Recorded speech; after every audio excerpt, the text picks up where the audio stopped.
ತಪ್ತಹಾಟಕ ಕೇಶಾಂತ ಜ್ವಲತ್ಪಾವಕ ಲೋಚನ ವಜ್ರಾಧಿಕ ನಖಸ್ಪರ್ಶ ನರಸಿಂಹ ನಮೋಸ್ತುತೆ.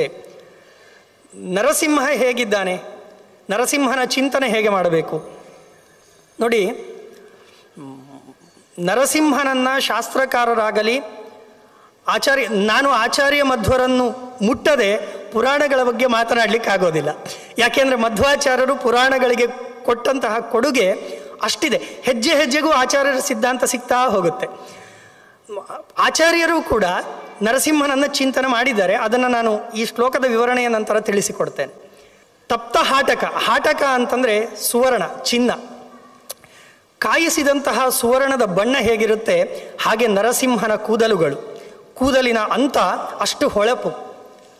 ಅದು ಕೇಸರಿ ಅಂತಂದರೆ ನರಸಿಂಹನೇ, ಸಿಂಹದ ಕೇಸರಿ ಕೂದಲುಗಳು ಹೇಗಿರುತ್ತೆ ಹಾಗೆ ಸುಟ್ಟಂತಹ ಅಂದರೆ ಕಾಯಿಸಿದಂತಹ ಚಿನ್ನದ ಬಣ್ಣದ ನರಸಿಂಹನ ಜಡೆ, ಜ್ವಲತ್ಪಾವಕ ಲೋಚನ, ಭಗಭಗ ಉರಿಯುವಂತಹ ಒಂದು ಕೆಂಡದ ಬೆಂಕಿಯ ಕಣ್ಣು. ಅದು ದುಷ್ಟರಿಗೆ ನೋಡಿದ ತಕ್ಷಣ ಹೆದರಿಕೆ ಆಗಬೇಕು. ನರಸಿಂಹನ ರೂಪವನ್ನು ನೋಡಿದ ತಕ್ಷಣ ಅವರಿಗೆ ತುಂಬ ಹೆದರಿಕೆ ಆಗಬೇಕು. ಅಂತಹ ರೂಪ, ಆ ಕಣ್ಣು ನೋಟವೇ ಅಂಥದ್ದು. ವಜ್ರಾಧಿಕ ನಖಸ್ಪರ್ಶ, ಅಲ್ಲಿ ಆಚಾರ್ಯರು ಪಾಂತ್ವಸ್ಮಾನ್ ಪುರುಹೂತ ವೈರಿ ಬಲವನ್ ಮಾತಂಗ ಮಾಧ್ಯಘಟ ಕುಂಭೋಚ್ಚಾದ್ರಿ ವಿಪಾಟನಾದಿ ಕಪಟು ಪ್ರತ್ಯೇಕ ವಜ್ರಾಯಿತಾಹ ಅಂತ ಹೇಳ್ತಾರೆ ಆಚಾರ್ಯರು. ವಾಯುಸ್ತುತಿಯ ಆಚಾರ್ಯರು ನಖಸ್ತುತಿ ಮಾಡುವಾಗ ಪ್ರತ್ಯೇಕ ವಜ್ರಾಯಿತಾಹ, ಆಚಾರ್ಯರ ಒಂದೊಂದು ಉಗುರುಗಳು ವಜ್ರಾಯುಧಕ್ಕಿಂತಲೂ ಮಿಗಿಲಾದದ್ದು. ವಜ್ರದಂತೆ ಕಠೋರವಾಗಿರುವಂತಹ ಉಗುರುಗಳು ನರಸಿಂಹನ ಉಗುರುಗಳು. ಇಲ್ಲಿಯೂ ಕೂಡ ವಜ್ರಾಧಿಕ ನಖಸ್ಪರ್ಶ. ಪುರಾಣಕಾರರು ವಜ್ರಾಧಿಕ ಅಂತ ಹೇಳಿದರು, ಆಚಾರ್ಯರು ವಜ್ರಾಯಿತಾಹ ಅಂತ ಹೇಳಿದರು. ವಜ್ರದಂತೆ ಅಷ್ಟು ಕಠೋರವಾದಂತಹ ನರಸಿಂಹನ ಉಗುರುಗಳು. ಆ ಉಗುರುಗಳು ಹಿರಣ್ಯಕಶಿಪುವಿನ ಉದರವನ್ನು ಬಗೆದಂತಹ ಉಗುರುಗಳು. ಅಂತಹ ಸಾಮರ್ಥ್ಯ ನರಸಿಂಹನಿಗಿದೆ. ಅಂತಹ ಇದೆಲ್ಲ ಸಂಬೋಧನೆ. ನಖಸ್ಪರ್ಶ, ಅಂತಹ ನಖವುಳ್ಳವನೇ, ಅಂತಹ ಕೂದಲುಳ್ಳವನೇ, ಅಂತಹ ಕಣ್ಣಿರುವವನೇ, ತೇ ನಮಃ, ನಿನಗೆ ನಮಸ್ಕಾರ. ಪ್ರಾರಂಭದಲ್ಲಿಯೇ ವಿಷ್ಣು ಪಾರಮ್ಯವನ್ನು ಒಪ್ಪದ, ದೇವರ ಸರ್ವೋತ್ತಮತ್ವವನ್ನು ಅಂಗೀಕಾರ ಮಾಡದ ಮತ್ತು ದೇವರ ಅಸ್ತಿತ್ವವನ್ನೇ ಒಪ್ಪದ, ದೇವರ ಸೃಷ್ಟಿಕರ್ತೃತ್ವವನ್ನು ಒಪ್ಪದವರಿಗೆ ನರಸಿಂಹನ ಉಗ್ರ ರೂಪ ತೋರಿಸಿದ್ದಾನಿಲ್ಲಿ. ಯಾಕಂದರೆ ಇಡೀ ಪ್ರಕರಣ ಇರುವುದೇ ಸರ್ವೋತ್ತಮತ್ವದಲ್ಲಿ, ನರಸಿಂಹನ ಒಂದು ನಿಯಾಮಕತ್ವದಲ್ಲಿ ಈ ಪುರಾಣ ಹೊರಟಿದೆ. ಆಚಾರ್ಯರು ನರಸಿಂಹನನ್ನ ಬಗ್ಗೆ ಮಾತನಾಡಿದ್ದು ಹೇಳೋದಾದರೆ, ಒಂದು ಆಚಾರ್ಯರು ಒಂದು ಅಪರೂಪದ ಶಬ್ದವನ್ನು ಹೇಳ್ತಾರೆ ನರಸಿಂಹನ ಬಗ್ಗೆ ಹೇಳುವಾಗ. ಉಪದ್ರವ ಅಂತ ಹೇಳ್ತಾರೆ ಆಚಾರ್ಯರು. ಛಾಂದೋಗ್ಯ ಭಾಷ್ಯದಲ್ಲಿ ಬರುತ್ತೆ. ನರಸಿಂಹನನ್ನು ಉಪದ್ರವ ಅಂತ ಕರಿಬೇಕಂತೆ. ನಮಗೆ ಯಾರಾದರೂ ತೊಂದರೆ ಮಾಡಿದರೆ ಎಂಥ ಉಪದ್ರವ ಮಾರಾಯ ಅಂತ ಹೇಳ್ತೇವೆ. ಉಪದ್ರವ ಅಂತನ್ನುವುದು ನರಸಿಂಹನ ಹೆಸರು. ಯಾಕೆ ಅಂದರೆ ದುಷ್ಟಾನ್ ಉಪದ್ರವತಿ ನರಸಿಂಹ ಉಪದ್ರವ ಅಂತ ಆಚಾರ್ಯರು ಛಾಂದೋಗ್ಯದಲ್ಲಿ ಕೊಡ್ತಾರೆ ಭಾಷ್ಯದಲ್ಲಿ. ದುಷ್ಟರಿಗೆ ತೊಂದರೆ ಮಾಡ್ತಾನೆ, ಆದ್ದರಿಂದ ನರಸಿಂಹನನ್ನು ಉಪದ್ರವ. ನಮಗೆ ಯಾರಾದರೂ ತೊಂದರೆ ಮಾಡಿದರೆ ನರಸಿಂಹನನ್ನು ಉಪದ್ರವ ಅಂತ ಚಿಂತನೆ ಮಾಡಿದರೆ ನರಸಿಂಹ ನಮ್ಮ ಶತ್ರು ಬಾಧೆಯನ್ನು ಕಳೀತಾನೆ ಅಂತ. ಇದು ಒಂದು ಆಚಾರ್ಯರು ಕೊಟ್ಟಂತಹ ಭಗವಂತನ ಅಪರೂಪ ನಾಮ. ಆಚಾರ್ಯರು ತಮ್ಮ ತುಂಬ ಮಾತಾಡ್ತಾರೆ ದೇವರನ್ನು, ಸೃಷ್ಟಿಕರ್ತೃತ್ವ, ಅದು ಮುಂದೆ ಸೃಷ್ಟಿ ವಿಚಾರ ಬಂದಾಗ ನಾನು ಮಾತಾಡ್ತೇನೆ. ಧ್ಯಾಯೇತ್ ನೃಸಿಂಹಂ ಉರುವೃತ್ತ ರವಿತ್ರಿನೇತ್ರಂ ಜಾನುಪ್ರಸಕ್ತ ಕರಯುಗ್ಮಂ ಅಥಾ ಪರಾಭ್ಯಂ ಚಕ್ರಂ ದರಂಚ ದಧತಂ ಪ್ರಿಯಯಾ ಸಮೇತಂ ತಿಗ್ಮಾಂಶು ಕೋಟಿ ಅಧಿಕ ತೇಜ ಸಮಗ್ರ ಶಕ್ತಿಂ ಅಂತ ಆಚಾರ್ಯರು ನರಸಿಂಹನ ಚಿಂತನೆಯನ್ನು ಮಾಡಿದಾಗ, ನಮಗೆ ಶತ್ರುಗಳಿಂದ ಬಾಧೆ ಇದ್ದಾಗ ನರಸಿಂಹನನ್ನು ಚಿಂತನೆ ಮಾಡಬೇಕು ಅಂತ ಹೇಳ್ತಾರೆ. ವಾದೇ ವಿಜಯದೋ ನಿತ್ಯಂ ಯಥಾ ಯುದ್ಧೇ ನೃಕೇಸರಿ ಆಚಾರ್ಯರು ಉಲ್ಲೇಖ ಮಾಡುವಂತಹ ಮಾತು. ನಮಗೆ ವಾದದಲ್ಲಿ ಗೆಲ್ಲಬೇಕು ಅಂದರೆ ವೇದವ್ಯಾಸರನ್ನು, ಹಯಗ್ರೀವನನ್ನು ಉಪಾಸನೆ ಮಾಡಿ, ಶತ್ರುಗಳಿಂದ ಬಾಧೆ ಇದ್ದರೆ ನರಸಿಂಹನನ್ನು ಉಪಾಸನೆ ಮಾಡಿ ಅಂತ ಹೇಳ್ತಾರೆ. ನರಸಿಂಹ ಚಿಂತನೆ ಮಾಡಿದರೆ ಯಾವ ಶತ್ರು ಬಾಧೆಯೂ ಇರೋದಿಲ್ಲ.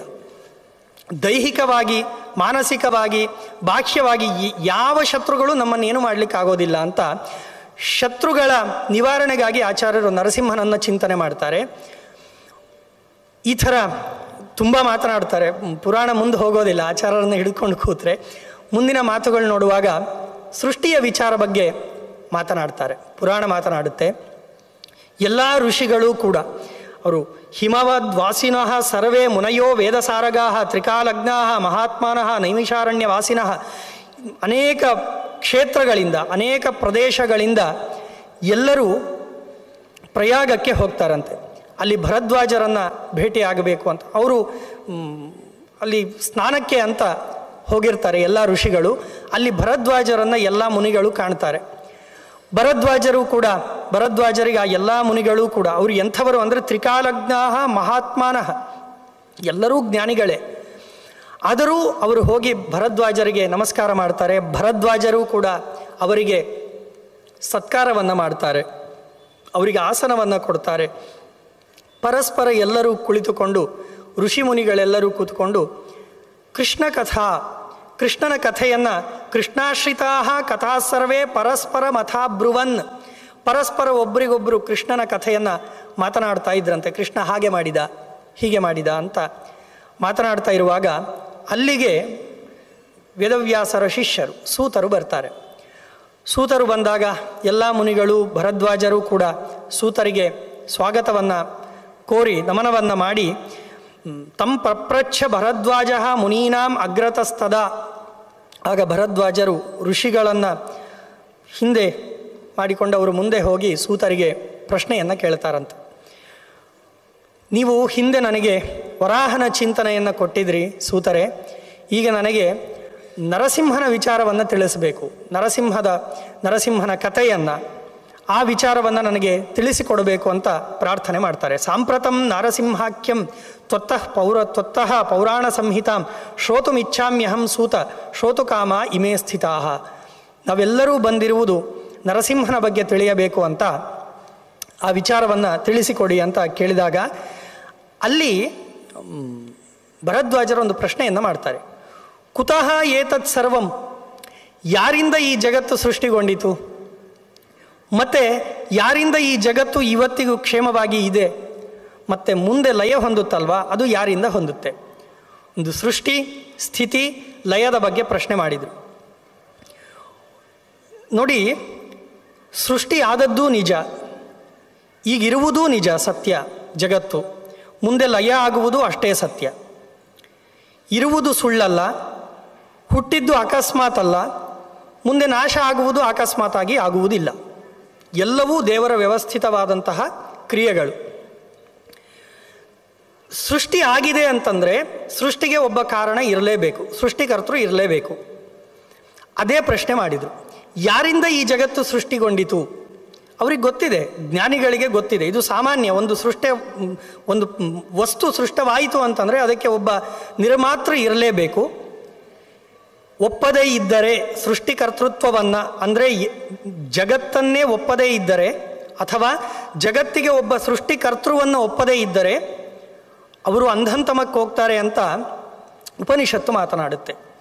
ಅಲ್ಲಿ ಆಚಾರ್ಯ ಹೇಳ್ತಾರೆ, ಅಂಧಂತಮಃ ಪ್ರವಿಶಂತಿ ಯೇ ಅಸಂಭೂತಿ ಮುಪಾಸತೆ ತಥೋ ಭೂಯ ಯವು ಸಂಭೂತ್ಯಾಂ ರತಾಃ ಅನ್ಯದೇವಾಹು ಸಂಭವಾತ್ ಅನ್ಯದಾಹುರ ಸಂಭವಾತ್ ಇತಿ ಶುಶ್ರುಮಧೀರಾಣಾಂ ಏನಸ್ತದ್ವ್ಯಾಚಚಕ್ಷಿರೆ ಸಂಭೂತಿಂಚ ವಿನಾಶಂಚ ಯಸ್ತದ್ವೇದ ಉಭಯಂ ಸಹ ವಿನಾಶೇನ ಮೃತ್ಯುಂ ತೀರ್ಥ ಸಂಭೂತ್ಯ ಅಮೃತಮಶ್ನುತೆ.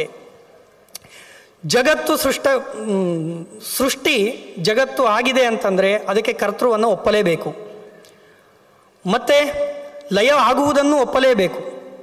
ಸಂಭೂತಿಂಚ ವಿನಾಶಂಚ, ಸೃಷ್ಟಿಗೊಂಡಿದೆ ಅಂತನ್ನುವುದನ್ನು ಅಂಗೀಕಾರ ಮಾಡಬೇಕು, ಮುಂದೆ ಲಯ ಅನ್ನುವುದನ್ನು ಒಪ್ಪಬೇಕು. ಕೇವಲ ಸೃಷ್ಟಿಗೊಂಡಿದೆ ಜಗತ್ತು, ಸೃಷ್ಟವಾಯಿತು ಅಂತಂದು ಅಷ್ಟೇ ತಿಳಿಬಾರ್ದು. ಮುಂದೆ ಇದನ್ನು ನಿಯಮನ ಮಾಡುವವನು ಯಾರು ಅದನ್ನು ತಿಳ್ಕೊಳ್ಬೇಕು.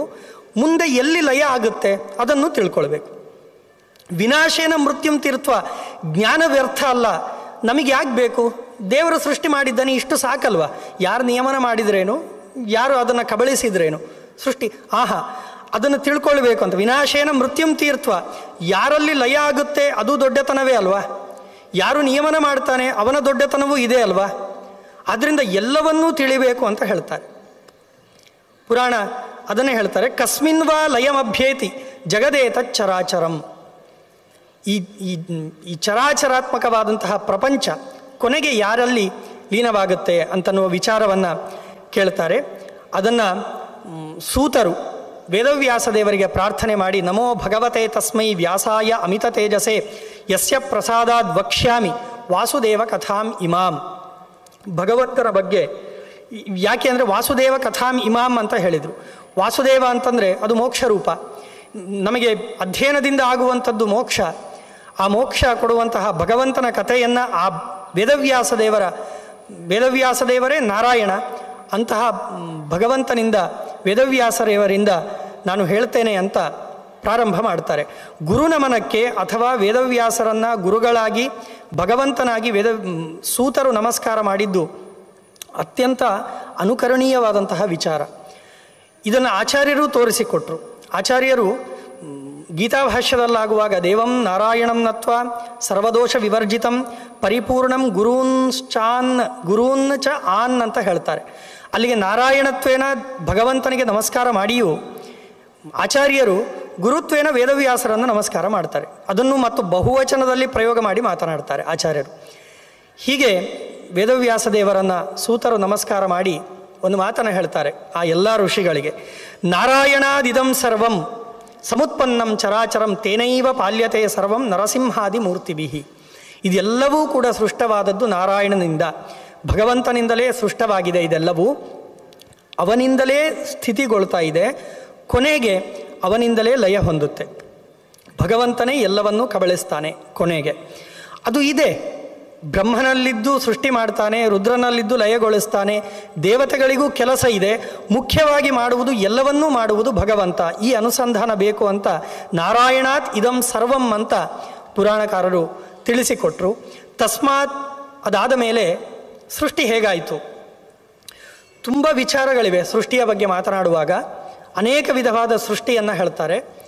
ಮೊದಲಿಗೆ ನಾರಾಯಣನಿಂದ ಚತುರ್ಮುಖನ ಹುಟ್ಟು, ಅಂದರೆ ಮಹತ್ತತ್ವ, ಅದರಿಂದ ಅಹಂಕಾರ ತತ್ವ, ಅದಾದ ಮೇಲೆ ತ್ರಿಗುಣಗಳಿಂದ ಮತ್ತೆ ಬೇರೆ ಬೇರೆ ಅಹಂಕಾರ ತತ್ವದಲ್ಲಿಯೇ ತೈಜಸ ಅಹಂಕಾರ, ತಾಮಸ ಅಹಂಕಾರ ಅಂತನ್ನುವಂತಹ ಸೃಷ್ಟಿಗಳು, ಪಂಚ ತನ್ಮಾತ್ರಗಳು. ಆ ಪಂಚ ತನ್ಮಾತ್ರಗಳು ಬೇಕು ಅಂತಂದರೆ ನಮಗೆ, ಅಂದರೆ ಶಬ್ದ, ಸ್ಪರ್ಶ, ರೂಪ, ರಸ, ಗಂಧ, ಇವು ಪಂಚ ತನ್ಮಾತ್ರಗಳು. ಇವುಗಳೆಲ್ಲಿರುತ್ತೆ? ಇವು ಆಕಾಶದಲ್ಲಿ ಶಬ್ದ ಇರುತ್ತೆ, ಆಕಾಶದ ಸೃಷ್ಟಿ. ಅದಾದ ಮೇಲೆ ವಾಯುವಿನ ಸೃಷ್ಟಿ. ವಾಯು ಅಂತಂದರೆ ಸ್ಪರ್ಶ. ನಮಗೆ ವಾಯು ಕಣ್ಣಿಗೆ ಕಾಣುವುದಿಲ್ಲ, ಆದರೆ ನಮಗೆ ಅನುಭವಕ್ಕೆ ಬರ್ತದೆ. ರೂಪ ಇಲ್ಲ, ಆದರೆ ಸ್ಪರ್ಶದ ಅನುಭವ ಇದೆ. ಆದ್ದರಿಂದ ಸ್ಪರ್ಶ ಅದು ತನ್ಮಾತ್ರದಲ್ಲಿ ಸೇರಿತು, ಮಾತ್ರಗಳಲ್ಲಿ ಸೇರಿತು. ಅದಾದ ಮೇಲೆ ತೇಜಸ್ಸು, ಅದಕ್ಕೂ ಒಂದು ರೂಪ. ತೇಜಸ್ಸು ಅಂತಂದರೆ ಕಣ್ಣಿಗೆ ಕಾಣುವಂಥದ್ದು, ಅದರ ಸೃಷ್ಟಿ ಆಯಿತು, ತೇಜಸ್ಸಿನ ಸೃಷ್ಟಿ. ಅದಾದ ಮೇಲೆ ನೀರು ಅಂತಂದರೆ ನಮಗೆ ರಸ. ನೀರು ಅಂತಂದರೆ ಮಧುರವೇ, ನೀರು ಅಂತಂದರೆ ಮಧುರ ರಸ ಅಂತ ಹೇಳ್ತಾರೆ ತಾರ್ಕಿಕರು. ಅದರಿಂದ ಆ ನೀರಿನ ಸೃಷ್ಟಿ, ಅದರ ಮಾತ್ರ ಯಾವುದು ಅಂತಂದರೆ ರಸ. ಅದಾದ ಮೇಲೆ ಪೃಥಿವಿ, ಭೂಮಿ ಅಂತಂದರೆ ನಮಗೆ ಅದು ಘ್ರಾಣಕ್ಕೆ ಸಿಗುವಂಥದ್ದು, ಸ್ಪರ್ಶಕ್ಕೆ ಸಿಗುವಂಥದ್ದು. ಹೀಗೆ ಪಂಚ ತನ್ಮಾತ್ರಗಳು, ಪಂಚಭೂತಗಳು ಇದೇ ರೀತಿಯಾಗಿ ಸೃಷ್ಟಿಗೊಂಡಿತು. ಮತ್ತೊಂದು ರೀತಿಯಾದ ಸೃಷ್ಟಿಯನ್ನು ಅದರ ನಂತರ ಆಯಾ ದೇವತೆಗಳು ಸೃಷ್ಟಿಗೊಂಡರು ಅಂತಂದು ತಿಳಿಸ್ತಾರೆ. ಮತ್ತು ನಮ್ಮ ಇಂದ್ರಿಯಗಳು, ಪಂಚ ಜ್ಞಾನೇಂದ್ರಿಯಗಳು, ಕಣ್ಣು, ಕಿವಿ, ಮೂಗು, ನಾಲಿಗೆ, ಚರ್ಮ, ಇದು ಪಂಚ ಜ್ಞಾನೇಂದ್ರಿಯಗಳು. ಅಂದರೆ ಯಾವುದರಿಂದ ನಮಗೆ ಜ್ಞಾನ ಬರುತ್ತೋ ಅದು ಜ್ಞಾನೇಂದ್ರಿಯಗಳು. ಕಣ್ಣಿನಿಂದ ನಮಗೆ ಜ್ಞಾನ ಬರುತ್ತೆ, ಕಿವಿಯಿಂದ ಶ್ರವಣೇಂದ್ರಿಯದಿಂದ ಜ್ಞಾನ ಬರುತ್ತೆ, ಮೂಗಿನಿಂದ ಘ್ರಾಣ ಮಾಡಿದಾಗ ಒಂದು ಜ್ಞಾನ ಬರುತ್ತೆ, ರಸನೇಂದ್ರಿಯ ನಾಲಿಗೆಯಿಂದ ಒಂದು ಜ್ಞಾನ ಬರುತ್ತೆ, ಸ್ಪರ್ಶ ನಮಗೆ ಚರ್ಮ ಒಂದು ಜ್ಞಾನವನ್ನು ಕೊಡುತ್ತೆ. ಇದು ಜ್ಞಾನೇಂದ್ರಿಯಗಳು. ಕರ್ಮೇಂದ್ರಿಯಗಳು ವಾಕ್, ಪಾಣಿ, ಪಾದ, ಪಾಯು, ಉಪಸ್ಥ, ಒಂದು ಮಾತನಾಡುವುದು ಒಂದು ಕರ್ಮ. ಮತ್ತು ಕೈ, ಕಾಲು ಕರ್ಮಗಳು ನಡೆಸ್ತೇವೆ. ಪಾಯು, ಉಪಸ್ಥ, ಮಲದ್ವಾರ, ಮೂತ್ರದ್ವಾರ ಇವು ಕೂಡ ಕರ್ಮೇಂದ್ರಿಯಗಳು. ಹೀಗೆ ಪಂಚತನ್ಮಾತ್ರಗಳು, ಶಬ್ದಸ್ಪರ್ಶ ರೂಪ ರಸಗಂಧಗಳು, ಪಂಚಭೂತಗಳು, ಪೃಥಿವಿ, ಅಪ, ತೇಜ, ವಾಯು, ಆಕಾಶ. ಅದಾದಮೇಲೆ ಪಂಚ ಜ್ಞಾನೇಂದ್ರಿಯಗಳು, ಅದಾದ ಮೇಲೆ ಪಂಚ ಕರ್ಮೇಂದ್ರಿಯಗಳು. ಹೀಗೆ ಆ ದೇವತೆಗಳು ಇದಾದ ಮೇಲೆ ಹೀಗೆ ಒಂದು ಸೃಷ್ಟಿಯಾದ ನಂತರ ಮತ್ತೆ ದೇವತೆಗಳಿಗೆ ಮುಂದಿನ ಸೃಷ್ಟಿ ಹೇಗೆ ಆಗಬೇಕು